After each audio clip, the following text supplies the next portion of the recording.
Benvenuti alla lezione di tecnica numero 2. Bene, allora dopo aver affrontato il paragrafo sulle cadute, quindi l'articolazione del gomito, vediamo le articolazioni delle dita.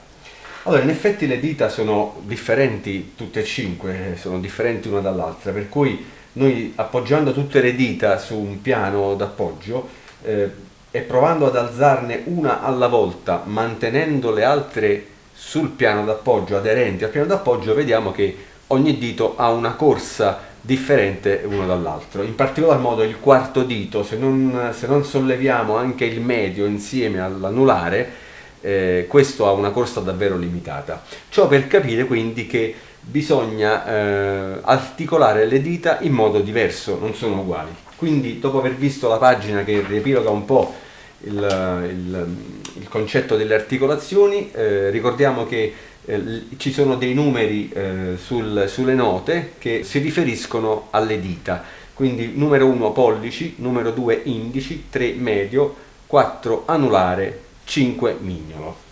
Bene, l'esercizio numero 3 fa riferimento a come si articolano le dita alternandosi con il pollice, quindi pollice indice, pollice medio, pollice anulare, pollice mignolo. Allora, sulla prima nota si fa una caduta, quindi si realizza una caduta come già abbiamo visto, poi ci si assicura che tutte le dita siano appoggiate sui tasti, quindi a riposo. Valutato questo riposo, si comincia con l'articolazione dell'indice da solo, quindi esso si solleva da solo dai tasti e poi percuote. Appena percuote il tasto, il pollice si rilascia e tutte le altre dita sono comunque aderenti alla tastiera. Di nuovo il pollice da solo, eccolo, ancora l'indice da solo, un po' di volte finché non prendete dimestichezza. Poi vediamo pollice medio, quindi pollice da solo, il medio invece insieme a tutte e quattro le altre dita rimaste. Pollice ancora da solo, quindi medio insieme, pollice da solo, anulare insieme a tutte e quattro, pollice da solo, vedete sempre a riposo i tasti, le dita sui tasti. Io non articolo mai avendo la mano in questo modo, per esempio, con le dita così.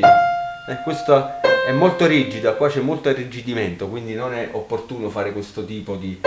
ma riposo, sempre riposo anche del braccio, vedete, a me completamente abbandonato, non sto mai in tensione con le braccia così, molto rilassate, e quindi anche con il mignolo, pollice, mignolo, sempre tutte e quattro queste dita qua insieme, tutte e quattro, pollice e mignolo, e così via. Ecco. Anche la sinistra stessa cosa, quindi caduta con il pollice, poi l'indice da solo, pollice da solo, indice da solo e così via, uguale come per la mano destra. Sul numero 3 quindi abbiamo fatto il numero 1 con le cadute alla mano destra, il numero 2 le cadute alla mano sinistra, poi le potete fare insieme, e col numero 3 la stessa cosa, abbiamo già il doppio pentagramma per chiave di violino e chiave di basso, ma potete eseguire l'esercizio ripetendo ogni combinazione più volte, quindi prima pollice indice, pollice medio e così via. Ci sono dei piccoli segni per chi avesse già preso il manuale. La C significa caduta, quindi sulla nota, poi c'è il numero 1 vuol dire pollice, il numero 2 successivo indice, e sull'indice c'è una S per ricordarvi che bisogna articolarlo da solo.